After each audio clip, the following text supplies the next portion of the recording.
Hello friends, स्वागत है आप सभी का सीबीबी के एसएसटी में। दोस्तों, आज के इस वीडियो में हम लोग चर्चा करने वाले हैं क्लास 10th हिंदी जीवन परिचय के बारे में। दोस्तों, आपको बता दें, जो जीवन परिचय मैं आपको बता रहा हूँ ये बहुत ही ज़्यादा इम्पॉर्टेंट है। इसको वेरी इंपॉर्टेंट लिख लीजिए, क्योंकि ये क्वेश्चन में कई बार पूछा गया है जो जीवन परिचय मैं आपको बताने वाला हूँ। दोस्तों, जो आपका पेपर होगा, जब आपका 2023 में पेपर आपको जो मिलेगा हिंदी का, उस टाइम पे आपका पेपर जो है प्रश्न नंबर 3 का लिखा रहेगा, सेम ऐसे ही लिखा रहेगा और लिखा रहेगा निम्नलिखित लेखकों में से किसी एक लेखक का जीवन परिचय देते हुए उनकी प्रमुख रचनाओं का नाम लिखिए। इसके लिए आपको 3 + 2 बराबर आपको 5 नंबर मिलेंगे। दोस्तों, 5 नंबर ये आपको फिक्स कर दूंगा अगर आप पूरा जो है वीडियो वॉच कर लेते हैं। तो चलिए दोस्तों, समझते हैं जीवन परिचय के बारे में। बात करते हैं जीवन परिचय दोस्तों डॉक्टर राजेंद्र प्रसाद के बारे में। डॉक्टर राजेंद्र प्रसाद का जीवन परिचय दोस्तों बहुत बार एग्जाम में पूछा गया है और ये वेरी इंपॉर्टेंट है।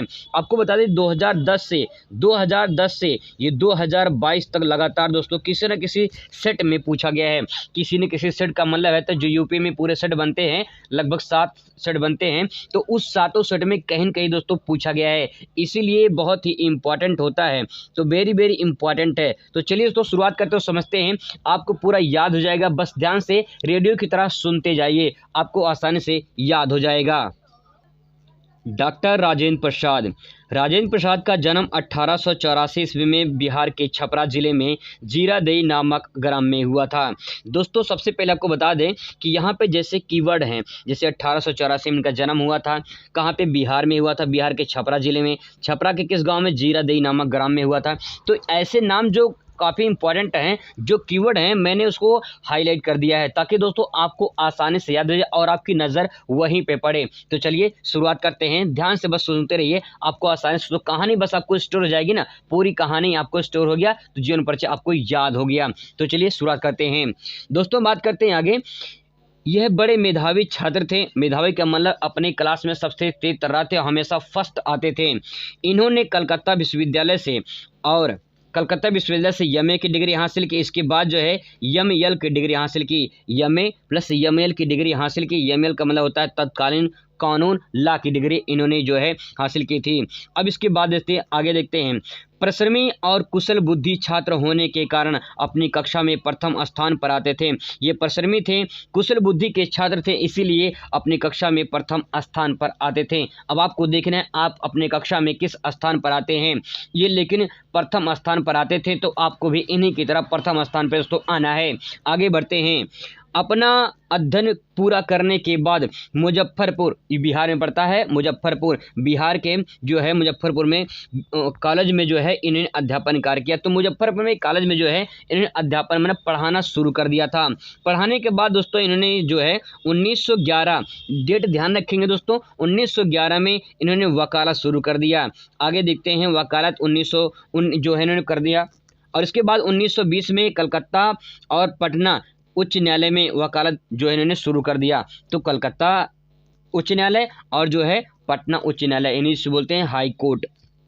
तो यहाँ पे इन्होंने वकालत करना शुरू कर दिया। आगे देखिए, गांधी जी की बातों और उनकी आदर्शों को मानकर आज़ादी के आंदोलन से प्रभावित हो गए। गांधी जी की बातों से और उनकी आदर्श को मानकर डॉक्टर राजेंद्र प्रसाद जो है आज़ादी के लिए प्रभावित हो गए। इसके बाद 1920 में लास्ट में उन्होंने वकालत छोड़ दी। इसके बाद देश की सेवा में लग गए। इसके बाद दोस्तों कहानी आपको आसानी से समझ में आ रहा होगा। आगे देखिए, डॉक्टर राजेंद्र प्रसाद 3 बार भारतीय राष्ट्रीय कांग्रेस के सभापति चुने गए। दोस्तों, आपको बता दें कि आपके इतिहास में क्लास 10th में इतिहास में सामाजिक विज्ञान में आपका भारतीय राष्ट्रीय कांग्रेस से दोस्तों 2 क्वेश्चन पक्का पूछा जाता है। सिर्फ भारतीय राष्ट्रीय कांग्रेस से 1-2 क्वेश्चन दोस्तों पक्का पूछा जाता है। उसको बहुत बेहतरीन तरीके से आप पिछले वीडियो में बताया हूं, अगर आप उसे नहीं देखे तो वीडियो को देख सकते हैं। चलिए आगे बढ़ते हैं। सभापति चुने गए, राष्ट्रीय कांग्रेस के जो है ये सभापति चुने गए। सन 1962 तक भारत के राष्ट्रपति भी रहे। तो भारत के पहले राष्ट्रपति डॉक्टर राजेंद्र प्रसाद, आप सभी को अच्छे से पता होगा। तो भारत के जो है राष्ट्रपति 1962 तक रहे।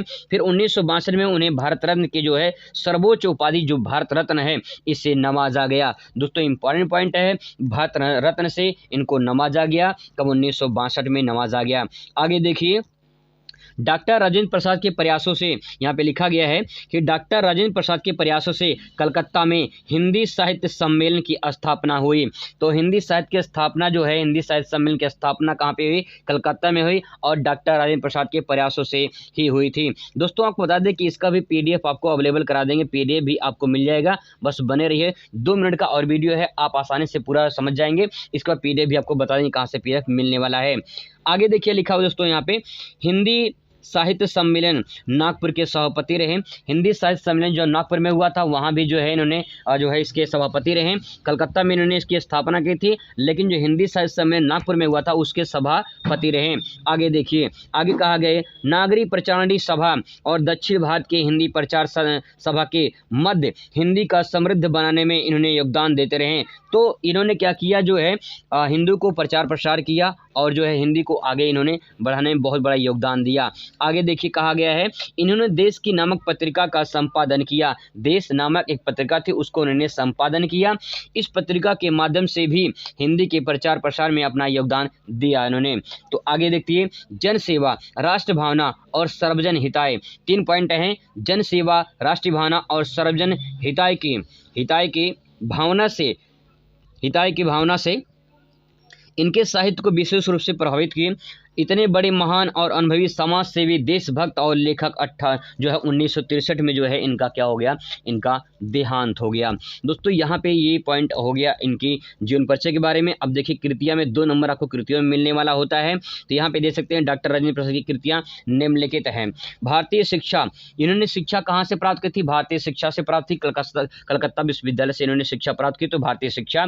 गांधी जी की देन इन्होंने कृतियाँ रचना की थी। इसके बाद जो है शिक्षा और संस्कृति, इन्होंने जो है शिक्षा और जो है संस्कृति इन्होंने भी जो है इसका संपादन किया था। इसके बाद दोस्तों यहाँ पे देखिए कुछ और कृतियाँ इनकी हैं, जैसे कि मेरी आत्मकथा है, बाबूजी के कदमों में, ये मेरी यूरोप यात्रा, संस्कृति के अध्ययन में, चंपारण में महात्मा गांधी तथा खादी का अर्थशास्त्र। ये कुछ दोस्तों महत्वपूर्ण जीवन परिचय हैं। अब यहाँ पे जीवन परिचय यहाँ पे कृतियाँ हैं मतलब यहाँ पे जो कृतियाँ हैं इन्हें आप आसानी से 2-4 याद कर लेंगे, तभी आपका जो है काम हो जाएगा। आपको कम से कम 3-4 जो है आपको कृतियाँ नहीं, रचनाएं आपको लिखनी हो। दोस्तों इस तरह से आप इसे याद कर सकते हैं। अब देखिए मैं आपको बता रहा हूँ कि यहाँ पे कहाँ से आपको PDF प्राप्त होगा। अगर आपको PDF चाहिए तो आप जो है आप इस मैसेज पे जो है मतलब कि जो मैं नंबर बता रहा हूँ इस नंबर पे आप व्हाट्सअप कर सकते हैं। आपको PDF आपको व्हाट्सअप पे अवेलेबल करा दिया जाएगा। ठीक है, नंबर आपको दोस्तों 83 82 92 47 99। ये नंबर है 83 82 92 47 99। इस नंबर पे आप व्हाट्सअप करिए, मैसेज कर सकते हैं और अपना नाम अपना क्लास जो है लिख के भेज देंगे और सब्जेक्ट नहीं भेज देंगे तो आपको जो है PDF अवेलेबल हो जाएगा। मिलते हैं दोस्तों अगली वीडियो में, तब तक खुश रहिए, मस्त रहिए, ज़िंदगी में स्वस्थ रहिए। धन्यवाद।